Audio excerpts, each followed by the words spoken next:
नमस्कार दर्शक बंधु आपण मन को स्वागत करुच्ची मोर गोटे नुआ वीडियो सुभद्रा योजना रे को डॉक्यूमेंट्स लागेबो एई कथा आपनक माइंड रे भी थिबो कि को डॉक्यूमेंट्स सुभद्रा योजना रे लागेबो को डॉक्यूमेंट्स प्रस्तुत करिक हम रखिबो जेतले ऑनलाइन हबो हमें पकेला ऑनलाइन करला समय हमको प्रॉब्लम होबनी।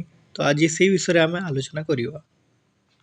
जेमिति आपण जानिछंती सुभद्रा योजना रे हमको मिनिमम 10 टी कागज पत्र लागि पारे लगे बोली कन्फर्म कहूनी लगिपे से।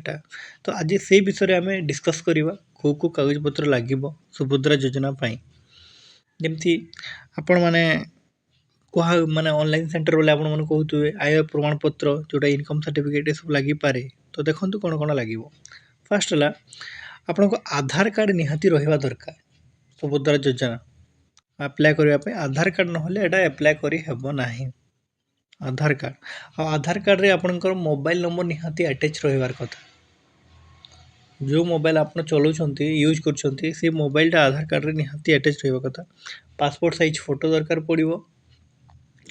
पासपोर्ट साइज राशन कार्ड आपन को रहिले भी हेबो न रहिले भी हेबो। जार रही अछि जा जो माने माने केंद्र सरकार जो राशन कार्ड दैछंती आ राज्य सरकार जो राशन कार्ड दैछंती दुईटा चलिबो। जा न हेले सेटा भी चलिबो किंतु तांको माने 2.5 लाख रु तांको इनकम कम होइतबा कथा। अधिक इनकम होइदेले हमें अंतर्भुक्त हो पारिबा नाही हम सुभद्रा योजना रो। आय प्रमाण पत्र सेहित पे लागिबो इनकम सर्टिफिकेट कि आपनको इनकम केते अछि सरकार को देखिया को पड़िबो कि हम इनकम 2.5 लाख टंका कम अछि मु योग्य एथि पई आपण सेटा को देखिया को पड़िबो। आ सबुठु बहुत बड़ इम्पोर्टेंट कथा है आधार कार्ड रे आपणकर मोबाइल नंबर लिंक निहाती रहिबा कथा।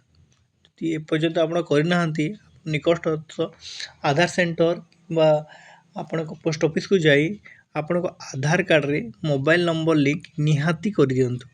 एटा हो सबुठु बहुत इम्पोर्टेंट। जदि आपण आधार कार्ड मोबाइल नंबर लिंक नाही ताहले आपण जो ऑनलाइन करिया पे जिवे सेठी आपन को जदि ओटीपी मंगा जीवो आधार ओटीपी टा दियंतु बोले आपण देई परिबे नाही आ प्रॉब्लम रो सम्मुखीन हेबे एरे मे भी आपण को ऑनलाइन होई न पारे। तो एई कथाटा मु बारंबार एथि पई कहूची एटा बहुत इम्पोर्टेंट आधार कार्ड रे मोबाइल नंबर लिंक। तो दया कर सेटा को बहुत निहाती ध्यान दियंतु। तापर नेक्स्ट रहिला बैंक पासबुक समस्त निहाती रहिबा कथा काई कि मे भी से बैंक पासबुक रे मध्ये से पैसाटा पड़ी पारे माने कहउछंती प्रीपेड कार्ड मिलिबो किंतु जहाँ जना पड़छि कि बैंक पासबुक थ्रू री जा ही पारे सेटा आपण यूज करि परिबे। से बैंक पासबुक तो लिंक हबो ना कोन एंती गुटे कोन थिबो तांकर। तो जमी बाड़ी पट्टा एटा इम्पोर्टेंट नुहे जहाँ जमी बाड़ी नाही भूमिहीन से भी अप्लाई करि परिबे। तो जो मिथ रही कि जमी बाड़ी पट्टा लागिबो बोली करी एटा आपण न हेले भी करि परिबे। आ गुटे कथा आ गुटे बहुत इम्पोर्टेंट थिंग होची आधार कार्ड और बैंक पासबुक लिंक निहाती आवश्यक क्योंकि डीबीटी थ्रो रे पैसा ट्रांसफर हो direct beneficiary transfer.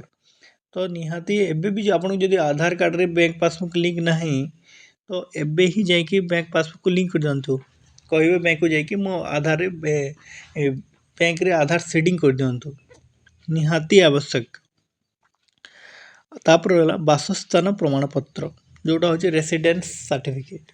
Residence certificate कोन यदि आपण आधार कार्ड रे प्रॉपर आपन एड्रेस नहीं तो आपन रेसिडेंस सर्टिफिकेट अप्लाई करि परिबे यदि अछि तो ठीक कथा। स्वयं सहायक गोष्ठी प्रमाण पत्र ए सब जिंस लागिबो नाही आपण इंडिविजुअली पके परिबे यहाँ पे यहाँ किछि लागिबो नाही। तो यह होची सुभद्रा योजना रो डिटेल्स कोन कोन डॉक्यूमेंट्स लागिबो। एमती आउ वीडियो देखिबा पय आम चैनल को सब्सक्राइब करंतु लाइक करंतु एवं शेयर करंतु। धन्यवाद।